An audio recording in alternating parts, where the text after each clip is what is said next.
Hello, welcome to the Tiresias Twins YouTube channel. For all things puzzle and quiz related, I hope you enjoy the SYTYKA quiz. SYTYKA stands for So You Think You Know About. The quizzes will cover one of 10 categories, and each quiz will be on a specific topic within that category.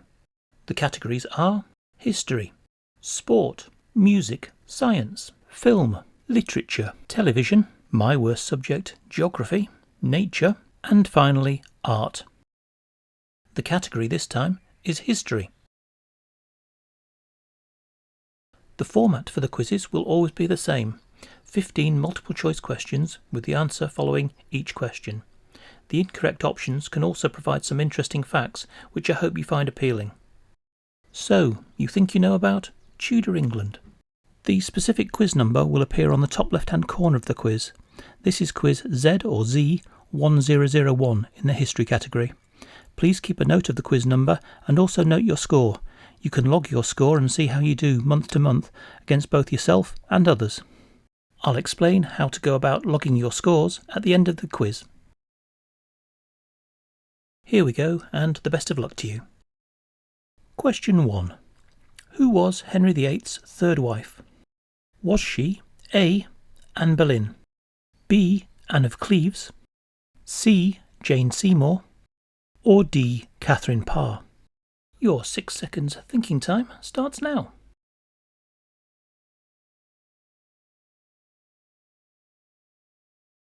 And the answer is C. Jane Seymour.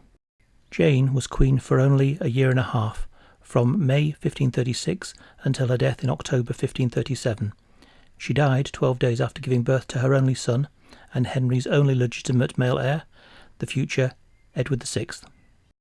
Anne Boleyn, mother of the future Queen Elizabeth I, was accused of adultery after failing to produce a male heir and executed on the 19th of May 1536. Henry married Jane 11 days later. Both Anne of Cleves, Henry's fourth wife, and Catherine Parr, his sixth, managed to outlive Henry. Catherine remarried shortly after Henry's death. Unfortunately, she died within 2 years of Henry, 6 days after giving birth to her only child. Anne was the wife that Henry divorced after 6 months. After the divorce, she lived quietly. She died 10 years after Henry in 1557, probably of cancer. She was the last of Henry's wives to die. Question 2. After which battle was Henry Tudor, the future Henry VII, proclaimed king? Was it A. the Battle of Marston Moor, B. the Battle of Bosworth Field, C. the Battle of Stamford Bridge, or D. the Battle of Tewkesbury? Your 6 seconds thinking time starts now.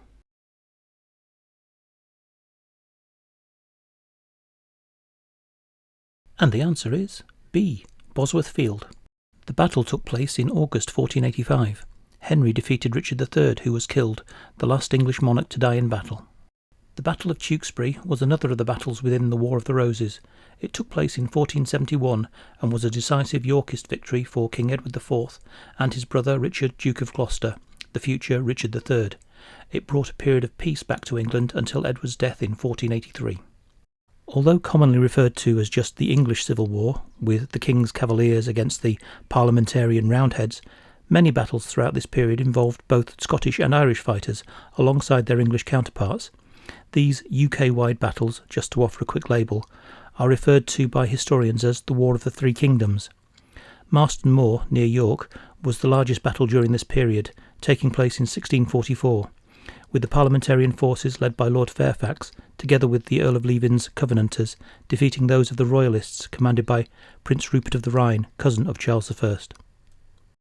The Battle of Stamford Bridge was not between Chelsea FC and Millwall, but another battle near the historic city of York. It took place in September 1066, with the newly crowned Harold Godwinson, Harold II, defeating the Norwegian invaders of King Harald Hardrada and the English king's own brother, Tostig Godwinson. Harold Godwinson's army of 15,000 at the start of the battle was reduced to 10,000 by the end. They had been force-marched north to meet the Norwegian king, and had to be force-marched south again to meet William, Duke of Normandy, just 19 days later. Only about half of those alive after the Battle of Stamford Bridge were able to fight at the Battle of Hastings. Question 3. Who did Catherine Parr marry after the death of Henry VIII? Was it A. Edward Seymour, 1st Duke of Somerset, B. John Dudley, 1st Earl of Warwick, C. Henry Percy, the 6th Earl of Northumberland, or D. Thomas Seymour, 1st Baron Seymour of Sudeley? Your 6 seconds thinking time starts now.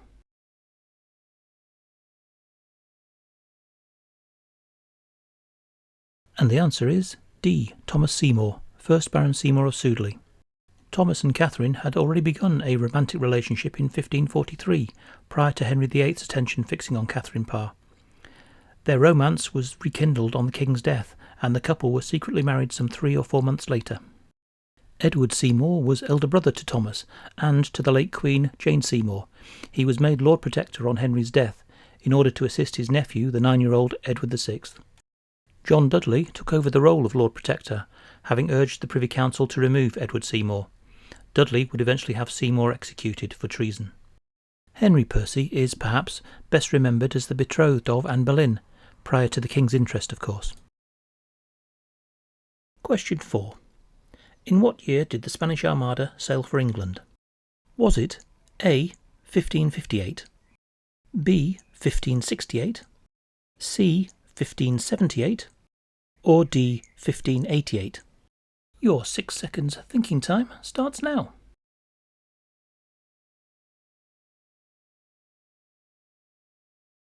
And the answer is D. 1588.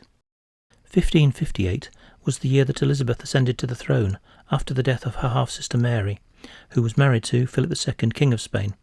Philip helped facilitate the transition, and relations between the two nations were cordial. By 1568, the religious divide across Europe fueled mistrust between nations. A Spanish ship put into Plymouth carrying the pay for the Spanish army in Flanders was seized by the English government, adding to the souring relations with Spain. In the same year, the Duke of Alva had 5 ships intercepted in the English Channel and their gold bullion plundered for an amount of about £85,000 then, worth in excess of £26 million now, or $34 million. In December 1577, the privateer Francis Drake set sail for the Americas, intending to plunder the Spanish ports throughout the east and west coasts of South America. His adventures would be very successful in terms of captured gold and silver, and indeed spice, perhaps less so in terms of ships and sailors. His ship, formerly known as the Pelican, but renamed the Golden Hind in August 1578, finally sailed into Plymouth Harbour in September 1580, having circumnavigated the globe. Proceeds from the captured booty amounted to over £300,000, about £82 million in today's terms, or $108 million. As the Crown took about half of the proceeds, Elizabeth was delighted with the voyage. However, mindful of the Spanish reaction, she had details of the voyage and booty kept a secret.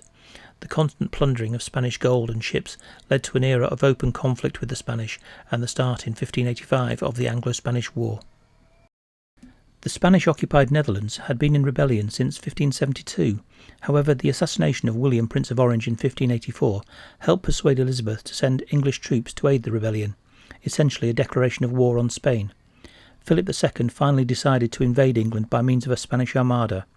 His initial plans were delayed when England heard of the situation, and Sir Francis Drake sailed for Cadiz in May 1587, destroying all of the ships in the harbour and most of the wood supply needed to build the fleet. This episode is known in England as singeing the King of Spain's beard. The fleet was delayed by a year, finally leaving Lisbon in late May 1588. Question 5. Who was the English statesman who wrote Utopia and was Lord High Chancellor of England from 1529 to 1532? Was he A. Thomas Cromwell, B. Thomas More, C. Cardinal Thomas Wolsey, or D. Thomas Audley? I'm sure there were other names around other than Thomas, but perhaps this made it easy for King Henry VIII. Your 6 seconds thinking time starts now.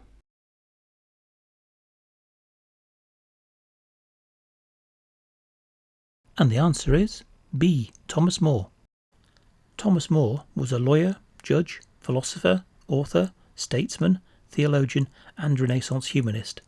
His work Utopia was a socio-political satire around the fictitious island of Utopia, published in 1516. Thomas was opposed to the Protestant Reformation and refused to acknowledge Henry VIII as the supreme head of the Church of England, failing to take the oath of supremacy. Convicted of treason for not taking the oath, he was executed on the 6th of July 1535. He is alleged to have said at his execution, "I die the King's good servant and God's first." Pope Pius XI canonised Thomas More in 1935. In 2000, Pope John Paul II declared him patron saint of politicians, perhaps a dubious honour. Thomas Wolsey was appointed cardinal by Pope Leo X in 1515. That was the same year that William Warham, Archbishop of Canterbury, resigned his position as Lord Chancellor, probably under pressure, leaving Henry to appoint Wolsey in his place. Wolsey held the position until his fall from grace in 1529, the consequence of not getting a speedy annulment for Henry from Catherine of Aragon. The delays from the Catholic Church were seen as Wolsey deliberately slowing proceedings. He was arrested by Henry, allowing the Pope to delay matters even further. Wolsey's government office and possessions were stripped, but he was allowed to retain his ecclesiastical position of Archbishop of York. He travelled to York to undertake duties there. Whilst at one of his residences in York, he was accused of treason and ordered back to London. This was done by Henry Percy, as we discovered from question 3, the former betrothed of Anne Boleyn, so no conspiracy there then. On the route back, Wolsey fell ill with dysentery and died at Leicester Abbey in 1530. Thomas Audley, or 1st Baron Audley of Walden, served as Chancellor from 1533 until 1544. He supported Henry in his divorce from Catherine of Aragon and the marriage to Anne Boleyn. Very much the king's man, he presided over the trials of Thomas More and later was involved in the trial of Anne Boleyn. He also oversaw the dissolution of Henry's fourth marriage to Anne of Cleves. Thomas Audley died on the 30th of April 1544. As we know from the Hilary Mantel trilogy, Thomas Cromwell held many of the offices of state during the reign of Henry VIII. Perhaps surprisingly, Lord High Chancellor was not amongst them. Question 6. Who is popularly known as Elizabeth I's Spymaster General? Is it A. Robert Dudley, 1st Earl of Leicester, B. Sir Francis Walsingham, C. Robert Devereux, 2nd Earl of Essex, or D. Sir Thomas Hoby? Your 6 seconds thinking time starts now.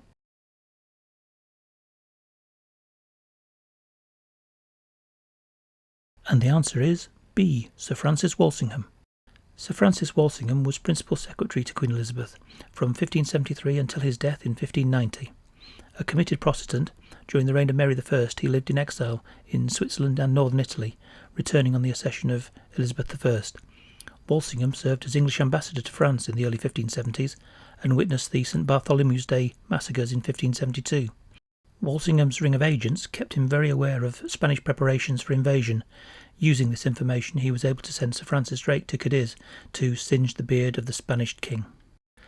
Robert Dudley, 1st Earl of Leicester, born 1532, died 1588, was a handsome man of comparable age to Queen Elizabeth. He soon became her favourite and was a suitor for the Queen's hand for many years. His father was John Dudley, the 1st Duke of Northumberland and formerly 1st Earl of Warwick, as identified in question 3. More of him in a later question.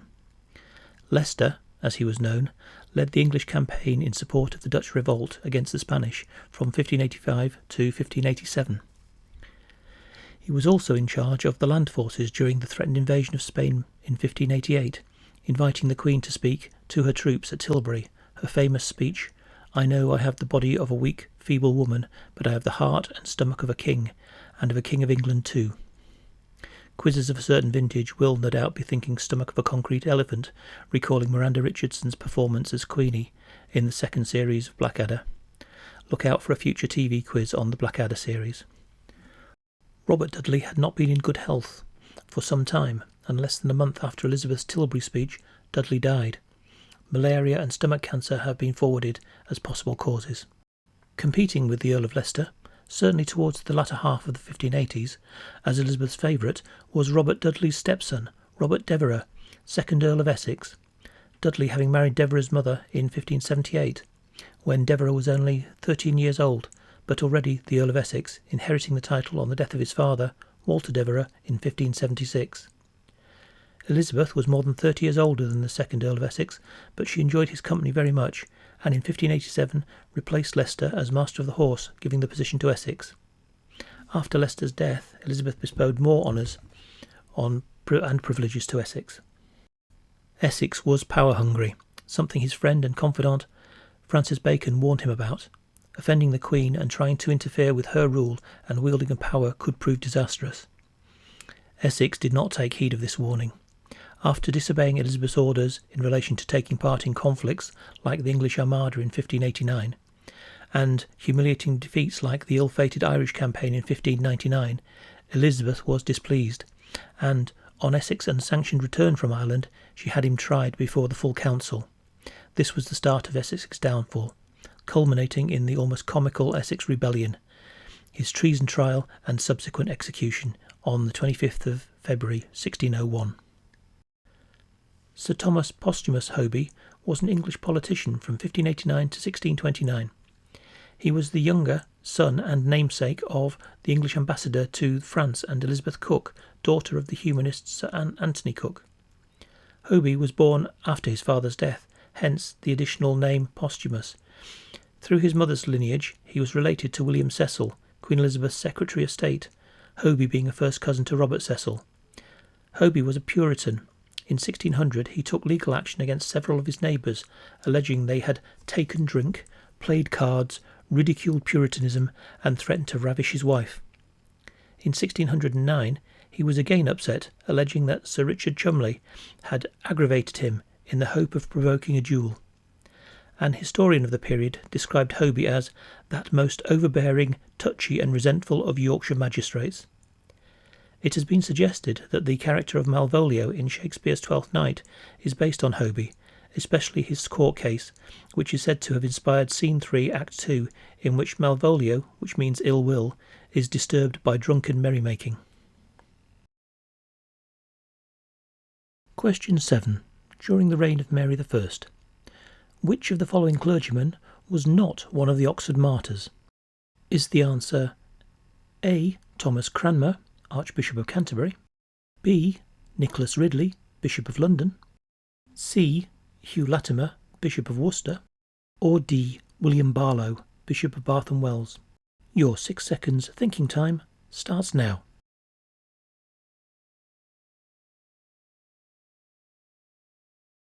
And the answer is D. William Barlow, Bishop of Bath and Wells.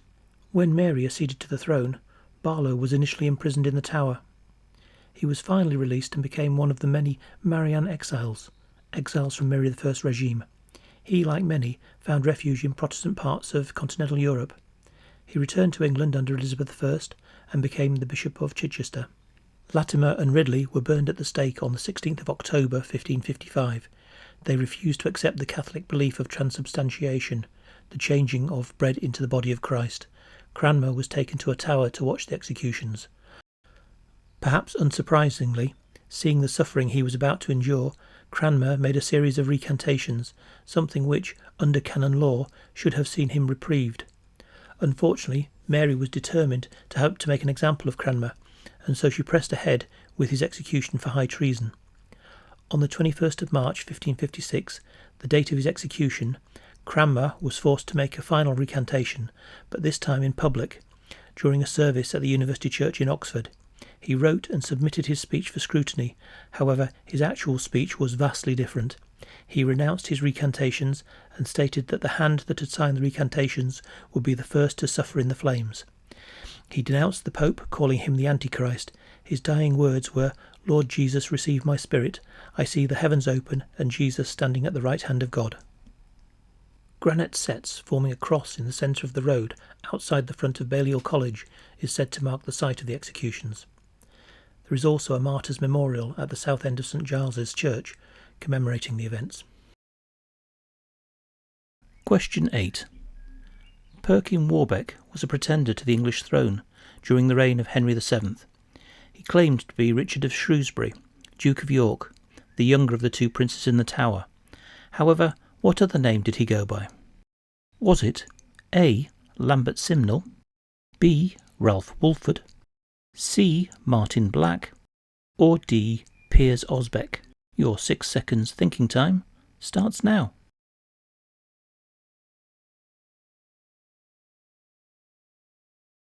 And the answer is D. Piers Osbeck. Lambert Simnel was a young man who, in 1487, claimed to be Edward Plantagenet, the 17th Earl of Warwick, and son of George, 1st Duke of Clarence, who was the younger brother of Edward IV and Richard III. Unfortunately for Lambert, Henry VII had the real Edward under lock and key in the Tower of London. Lambert Simnel was released from prison and spent the rest of his days serving at the royal court. Ralph Wolford, or Wilford, was another pretender. Like Lambert Simnel, he claimed to be Edward Plantagenet. By this point, Henry VII felt he needed to take more drastic action against these pretenders and solidify his dynasty. Wolford was tried and he was executed in 1499. Things didn't work out well for Perkin Warbeck, or Piers Osbeck. After confessing to the deception, he was allowed out of the Tower of London to live within the palace. Unfortunately, he was implicated in a potential freeing of Edward Plantagenet from the Tower. Both Osbeck and Edward were executed in 1499, perhaps due to the disturbance caused by Ralph Wolford. Question 9. In 1549, Thomas Cranmer, the Archbishop of Canterbury, introduced which book in English to all churches in England? Was it A. the Coverdale Bible, B. the Book of Common Prayer, C. the Ecclesiastical History of the English People, or D. Fox's Book of Martyrs? Your 6 seconds thinking time starts now.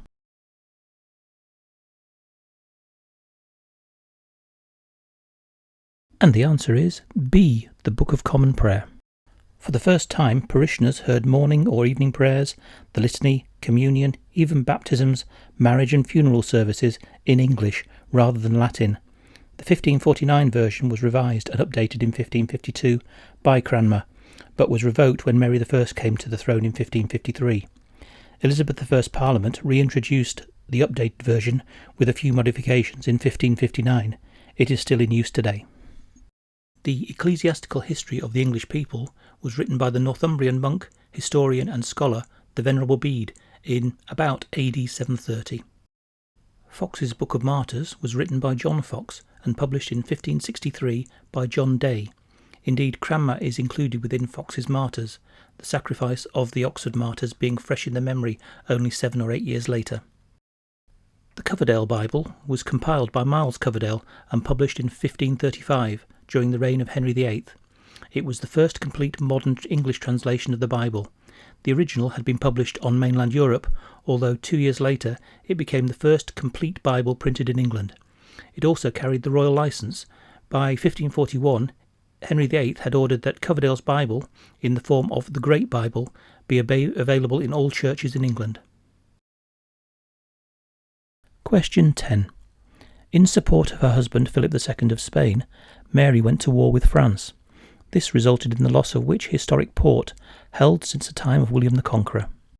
Was it A. Roscoff, B. Calais, C. Le Havre, or D. Boulogne-sur-Mer? With apologies for my appalling French pronunciation. Your 6 seconds thinking time starts now.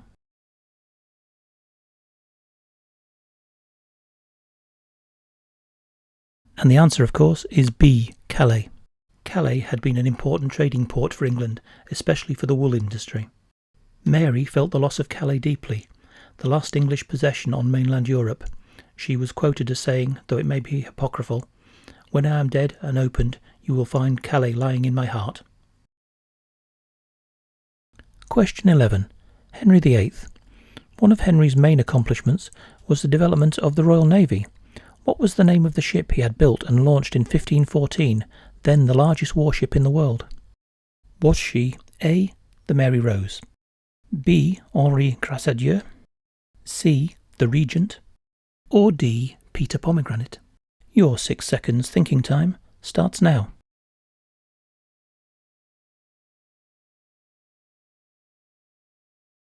And the answer is B. Henri Grâce-à-Dieu. She was nicknamed Great Harry and became Henry's flagship. She was 165 feet long, more than 50 metres. She carried 700 men, 43 cannon and 141 swivel guns. Launched in 1514, she underwent major refurbishment, like many of Henry's ships, in 1536. The Regent was commissioned in 1488 under Henry VII. Originally called the Grâce-à-Dieu, she was destroyed in August 1512 at the Battle of Saint-Mathieu. Peter Pomegranate was actually a ship of Henry VIII's fleet. Ordered about the same time as the Mary Rose, 1509-1510, thought to be named after St. Peter and the emblem of Queen Catherine of Aragon, a pomegranate. Like her contemporaries Great Harry and Mary Rose, she underwent huge refurbishments in 1536 and was renamed Peter, losing the pomegranate part. As we are all aware, Catherine had fallen out of favour by 1536. It is not clear what happened to the Peter, but she was last mentioned in records in 1558, the year of Elizabeth I's accession. The Mary Rose is perhaps Henry VIII's most famous ship, launched in 1511, and some believe named after Henry's favourite sister Mary Tudor, third wife of Louis XII and therefore Queen of France, very briefly. Some historians dispute the explanation, citing the European tradition at the time to name the ship after saints.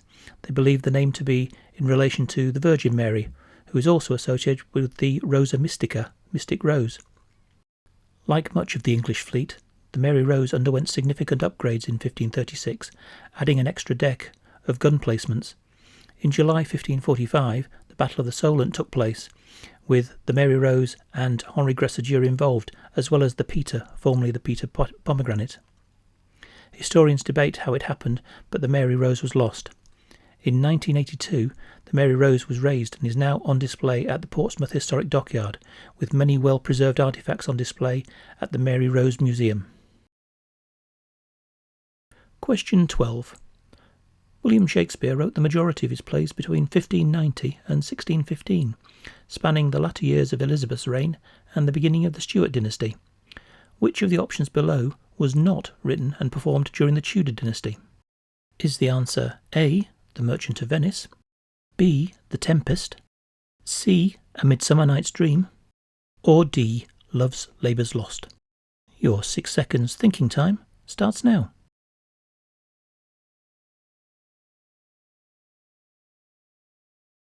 And the answer is B, The Tempest.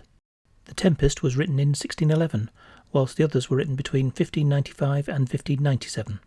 All those who have brushed up their Shakespeare, to paraphrase Cole Porter's Kiss Me Kate, may be interested in a future SYTYKA literature quiz on the life and works of William Shakespeare. Question 13. Commonly referred to as the 9-Day Queen, Lady Jane Grey married which nobleman? Was he A, Lord Guildford Dudley, B, Edward VI, C, Edward Seymour, 1st Earl of Hertford, or D, Henry Herbert, 2nd Earl of Pembroke? Your 6 seconds thinking time starts now.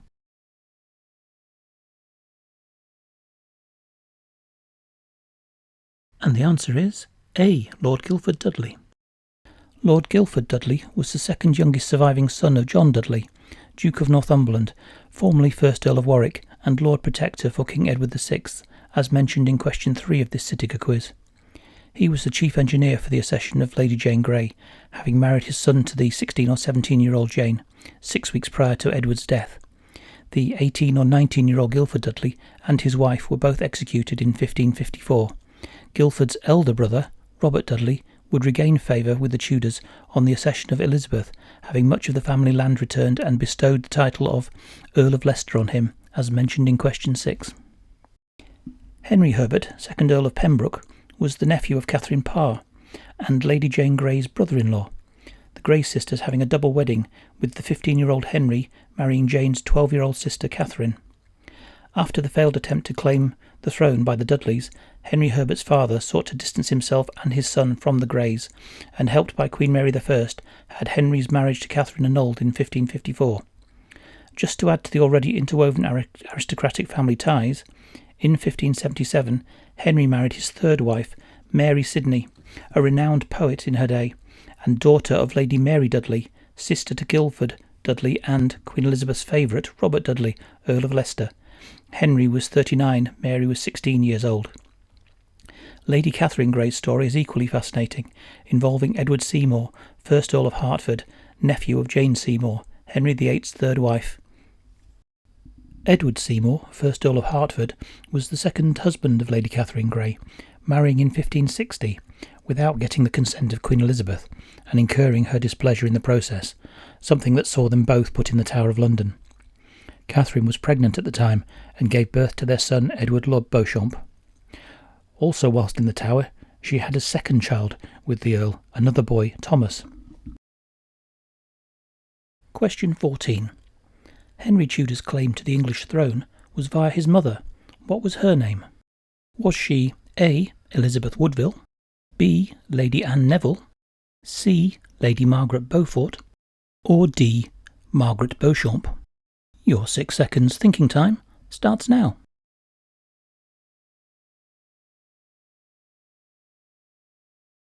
And the answer is C. Lady Margaret Beaufort. Lady Margaret was the daughter of John Beaufort, Duke of Somerset, he himself being a legitimised grandson of John of Gaunt, and therefore a great-grandson of King Edward III. This relationship made Margaret second cousin of Kings Henry VI, Edward IV and Richard III. Margaret Beauchamp was Lady Margaret Beaufort's mother, and therefore Henry's grandmother. Elizabeth Woodville was the wife of Edward IV, and therefore, after Henry's marriage to Elizabeth of York, Henry's mother-in-law. Anne Neville was initially married to Edward of Westminster, only son of King Henry VI. After his death at the Battle of Tewkesbury in 1471, Anne married Richard, Duke of Gloucester, later King Richard III, and Henry's adversary at the Battle of Bosworth Field.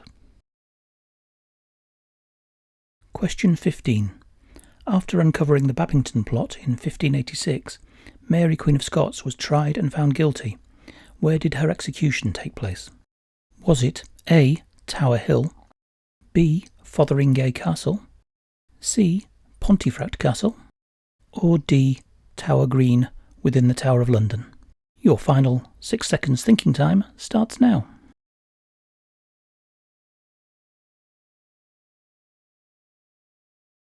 And the answer is B. Fotheringay Castle.